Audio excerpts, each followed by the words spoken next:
It was never something that I chose to become an author. It was my desire to share the written experience from an immigrant point of view. And so when, for example, in my book, Our Grandmothers Ourselves, Reflections of Canadian Women, I actually went about interviewing Canadian women from across the country who had been a primary role model for them. I interviewed them. I deliberately chose not to work with Canadians that were established authors. I really wanted the authenticity of the story to come through. And so when I had these beautiful stories from Canadian women that had worked so hard, none of which were authors, I said, you know what, we need to do something with this. And that's where I sort of grew into the role of the editor and the writer and author of this collection of short stories by 18 women across the country. In my master's program, I was taking a course as a teacher educator on what has impacted on me, on my language, my culture, and my identity. And after I thought long and hard about it, I thought, really, I think there's really only one person that's really impacted on my sense of what it means to be a strong woman, what it means to live with two cultures every day, the mainstream English and inside the home, colloquial, provincial, Italian culture, and the same with the language, and that for me had been my grandmother. But I thought, my goodness, she certainly is not a part of my public life. She's very much a part of my personal. Was I really prepared to parade her around in my studies and to speak openly about her? But I did, and so once I wrote my story, I thought, you know, there's something here. There's something here, and I'm going to start talking about it a bit more. So what happened was these beautiful miracles started to happen. I started to meet women from anywhere I'd be, at the park, at a birthday party, at a baby shower. I would start talking about my story, and women would say, I've got a story I'd like to share with you. I said, yeah, but I'm not a writer. You don't need to be a writer. Let's hear your story. And that's how it happened. It took a long time for the book to be ready. For all of the women who are in the book, they are Canadian and live daily with two cultures and two languages. And almost every woman was born into a lower socioeconomic class and was able to move from lower socioeconomic to working class to middle class and some to upper middle class.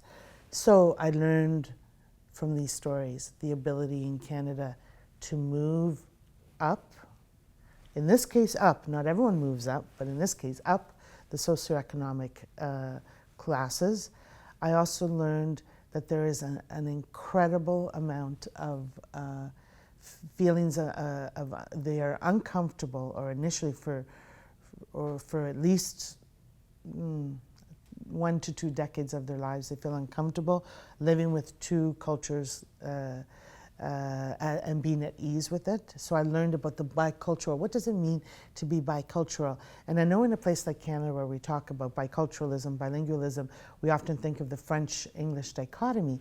But in this case, it's within the immigrant experience of what does it mean to speak one language and be immersed in one culture. You open the door, you close the door, you walk out, and you're no longer that person inside the home. Now you're very mainstream. When I speak English, I don't have an accent. Everything about me is very Canadian, but a big part of me is not very Canadian. And so the second thing that I came to understand is this sense of unease about being bicultural, living that biculturalism, how that was captured in the stories, this friction, this uneasiness, this self-doubt about who am I and why do I feel I can't be totally myself. And then a recapturing of the language, sometimes when it's too late. But so those were some of these themes that we often see around issues of when we're dealing with immigrants and refugees in Canada. I never lived in a nuclear family until I got married and moved away. My whole life, there was always my grandmother with us. So it was not mother, father, boy, girl, cat, dog, fish. You know, how publicity and advertising sell the family nuclear. It's changing. It's changing, but we still have a ways to go. So this whole sense of a nuclear family was nothing I ever knew for 4 decades. Then I get married. There's just my husband and I. I'm thinking, this isn't a family as I know it. We had my parents being the eldest in both of their families, we had a house full of people all the time. Why? Because that was the way in which to spend free time, and so this notion of aunt, uncle, cousins, it was all family. So what happens when we're raised in a nuclear family? There tends to be a greater tendency to focus on oneself and the search for happiness and for the self. The nuclear family is quite compact. When you are raised in an extended family, not always the case, but what we tend to see is one of interdependence, where we really need to be there for one another. And so what happens in this book is that this instinctive notion of interdependence, my ancestors, the people who walked before me, were there for me, and now I want to be there for them. It's not that, and I know that sometimes it's perceived as if a sense of duty. For me, for example, my grandmother, the story show, as I detail in the story, my grandmother took care of me and my brother because my parents worked around the clock. I never saw them. There was never any absence of love, but I never saw them. And so my grandmother took care of my brother and I. When she fell ill, I had just given birth to our first child, and I was living in Montreal, and I thought, well, you know what? I'm going back. I need to be there for her. And it was something that I felt I wanted to do, that circle of caring. So the interdependence comes from a different understanding of family. And in every single case in this book, there is extended family that make this individual love and create and live. And none of them, or very few of them, lived in a nuclear family. There was that they needed to be there to help each other move through these classes. There's no doubt that with my grandmother living in our home, my parents never had to spend a penny on babysitters or nannies, and so that enabled them to, I'm not sure be prosperous, but at least to move along more quickly in advancing in Canadian society. So the family is changing, and with immigrant families, especially in Canada in 2015, the ethnocultural groups that are joining us to be part of the greater Canadian landscape, many of them are coming from more traditional cultures where the family is not the nuclear family. And we are seeing this in some suburbs in the GTA, that the subdivisions are showing a different layout of houses, that the nuclear family, the cut and dry is not, the family dwelling is not working. It needs to be 3 floors, 3 generations. That's how it was at my house.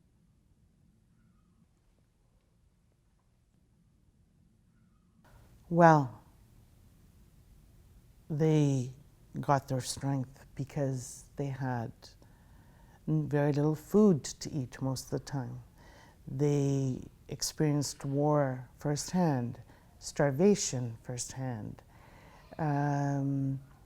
They were deprived of some of the basic needs. And what happens when you are faced with these kinds of hardships, tenacity is built, resilience is built. And so for many of these women, they were powerhouses within the home. They led political movements. They sold everything they had in their homes to put their daughters and granddaughters to school. In one of the stories, she sells the last piece of gold to send her daughter to school so she could come to Canada and be a nurse. And they did all of this because they wanted something more promising, something more complete, something more honorable for their daughters and granddaughters. And so the grandmothers, out of hardship and war, their strength was built. They were powerhouses inside the home, and in a place like Canada, they were silenced outside of the home. And that's another reason for the book, to give voice to these women, and that I call them invisible women, silenced women, the women we don't see cleaning our offices and cleaning our elevators. We don't see them. Look at their faces, look at their hands. They've got stories too. They've got families, they can be models, role models for their children, their sons and daughters. And so many of the women, actually I would actually probably say all of the women, were very spiritual or religious. The book details poems, songs, prayers, letters with a very strong spiritual aspect. They really turn to God quite a bit. 18 different cultures, so we're talking about different notions of God. They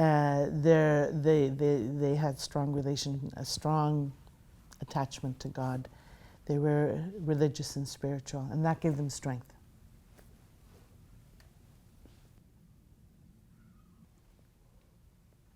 When we look at family, we look at intergenerational relationships, and we look at it from 18, 19 different perspectives, guess what starts to happen? This discussion of multiculturalism actually becomes more vibrant, it becomes more real.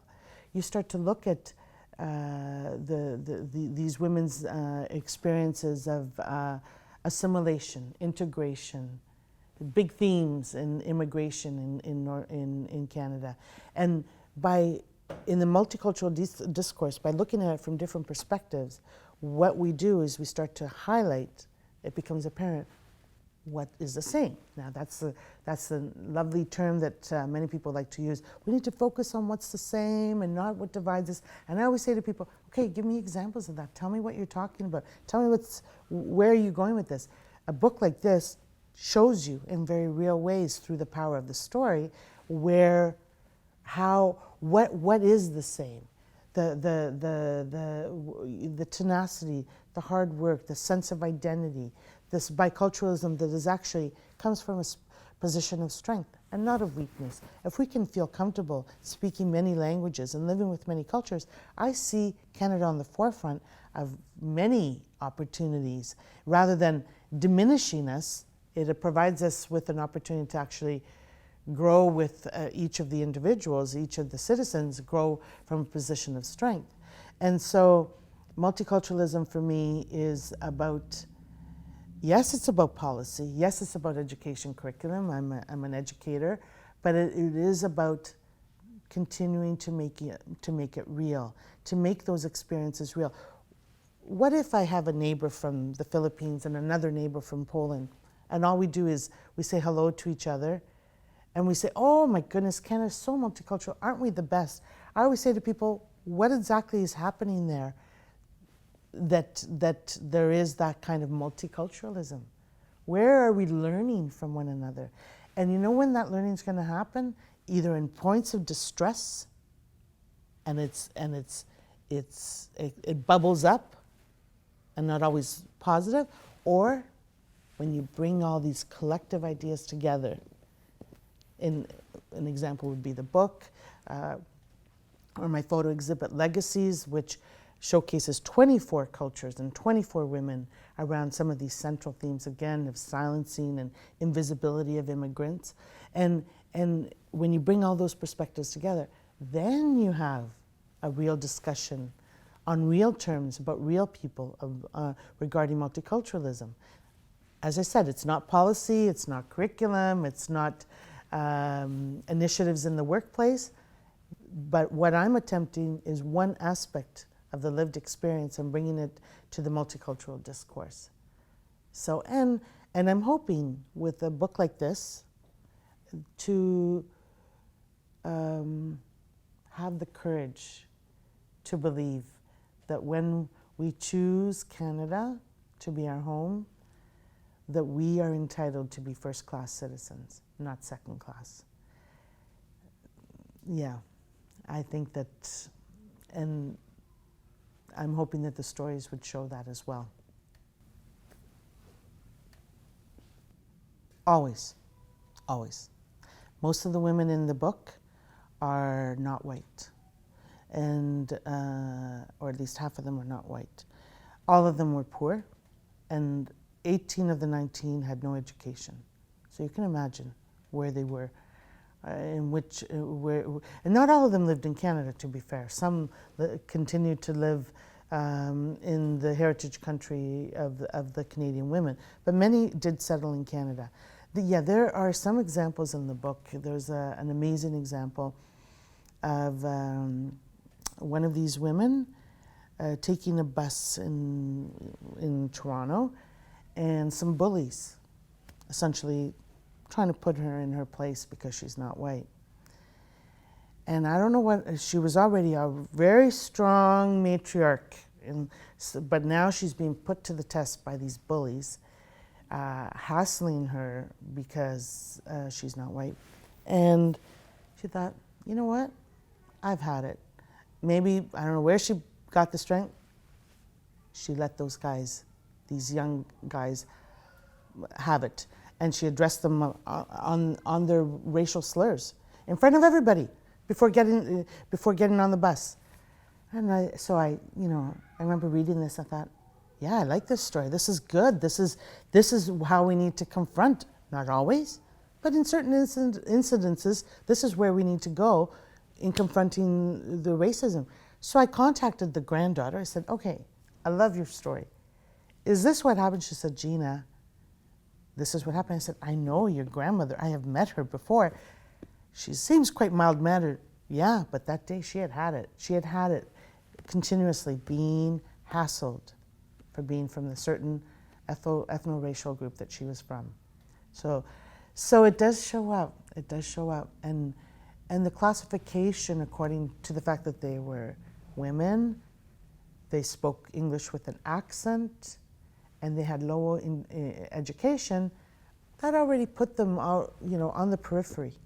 They were on the periphery. So they were okay with being on the periphery, actually, because what had happened?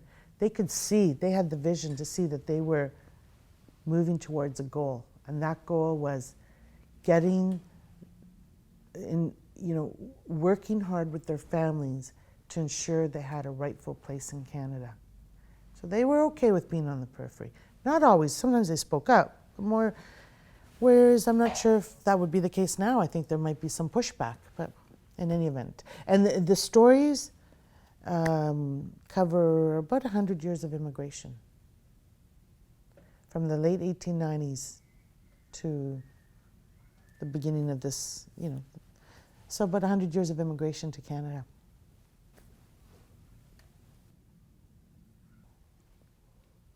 Well, as we all know, with the work that we do, the work the Canadian Race Relations Foundation does, and I do as well, one of the most fundamental ways to begin a dialogue, and certainly not to be naive about it, is to walk in someone's shoes.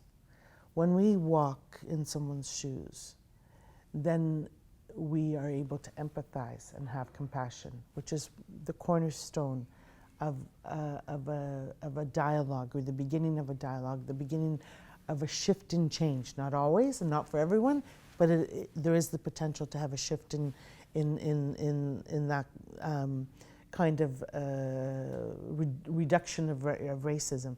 So we as human beings, we are storytelling beings. We tell stories all the time. And I don't think we should overestimate the power of social media to tell our stories, because that is only one part of it, and we are relying too heavily on just one part in the 21st century to tell the story.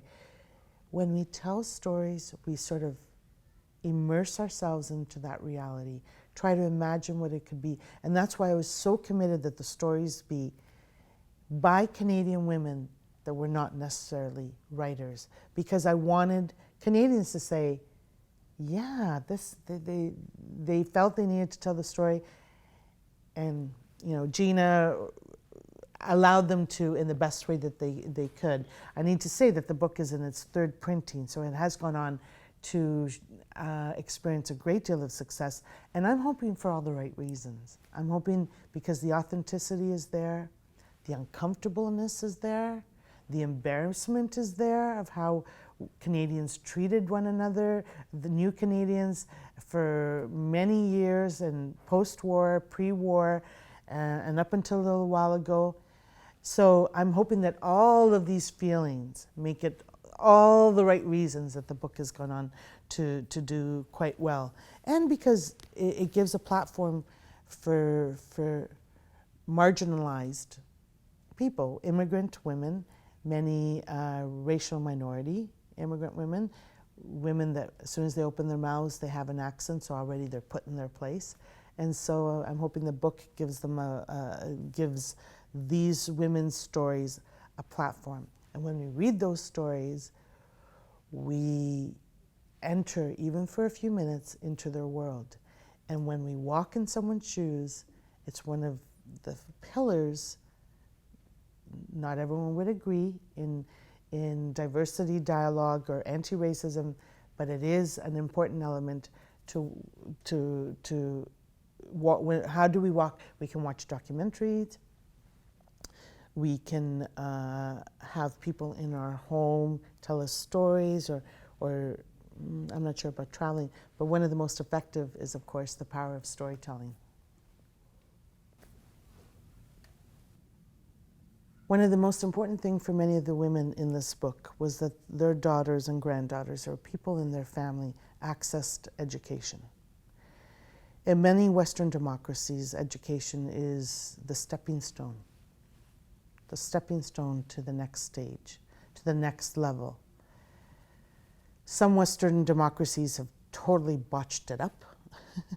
In Canada, we're heading in that direction if we're not careful.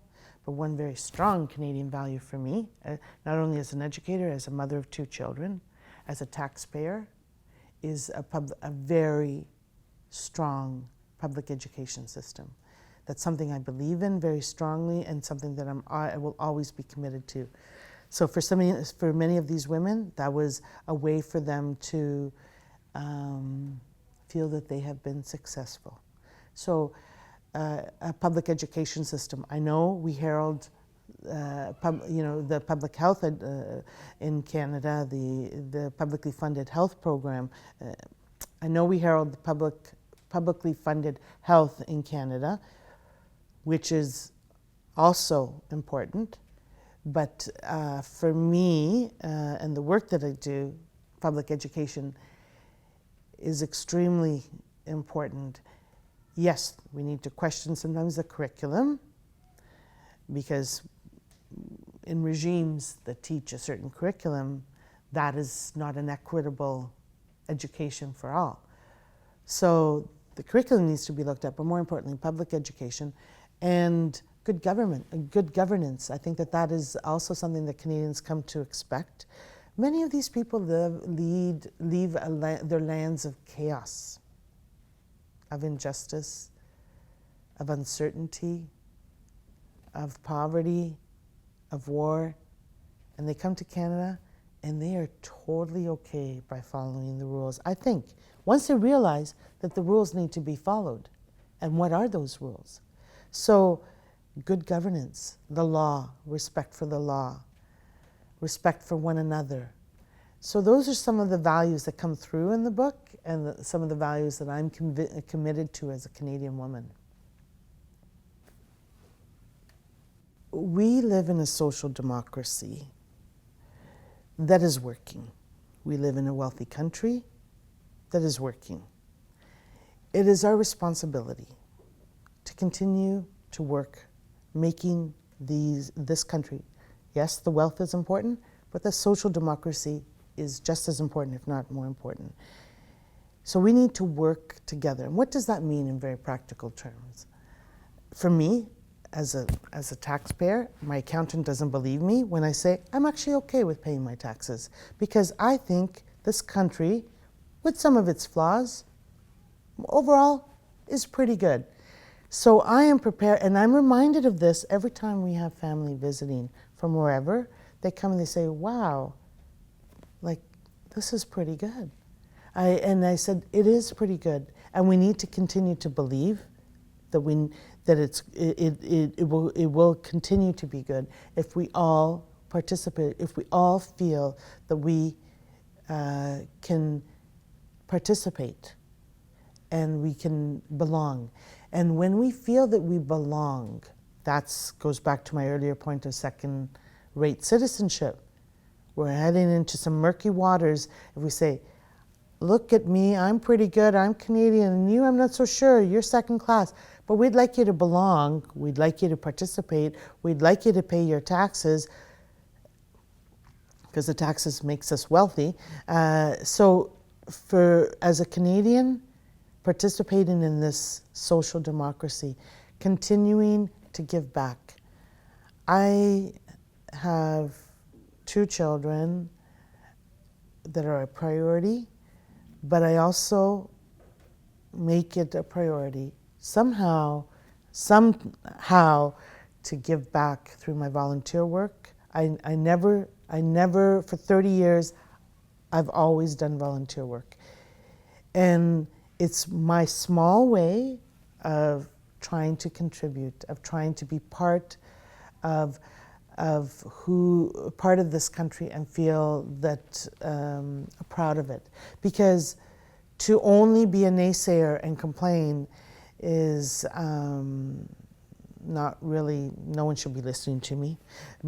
So if I'm going to be making a statement and complaining, I'd also like to be able to demonstrate that I'm trying my best to participate. So as a Canadian, this is a very strong part of my identity, is to build this social democracy, to participate, to engage as a citizen, to bring this discussion of diversity and multiculturalism with all of its flaws, with all of its ups and downs, give it form, give it life, give it promise. That almost every day I remind myself, you know, my parents were quite poor when they arrived in Canada. We've come a long way, and that isn't just by chance. And I don't think it is not fair. I do not think it is fair that those who arrive now do not have the same opportunity to succeed as my parents had, as I have, and most certainly as my children will have. And how can we continue to provide those opportunities? Is that as citizens, as part of my identity as a Canadian woman, that I continue to give back.